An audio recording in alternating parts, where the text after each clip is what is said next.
Nada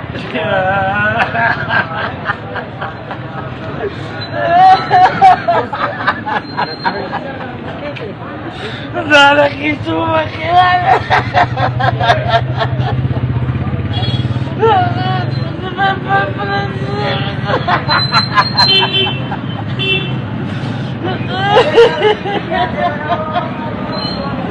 अल्लाह ने कितनी चीजें नेमतें अल्लाह ताला ने पैदा की है, खा नहीं सकता। क्यों भाई, बीमार हो? क्या मसला है? मैं ये खरीद नहीं सकता। भाई बात सुनो, ये सारे फ्रूट मीठे होते, तकरीबन हर किसी का अपना अपना टेस्ट है। और सैलरी कितनी है तुम्हारी? बात सुनो, इसके खाने से शुगर तो नहीं होती नहीं। नहीं, वो तो नहीं होती, लेकिन तुम्हारी सैलरी कितनी है? 35,000। क्यों? तुम नहीं ले सकते ये। नहीं।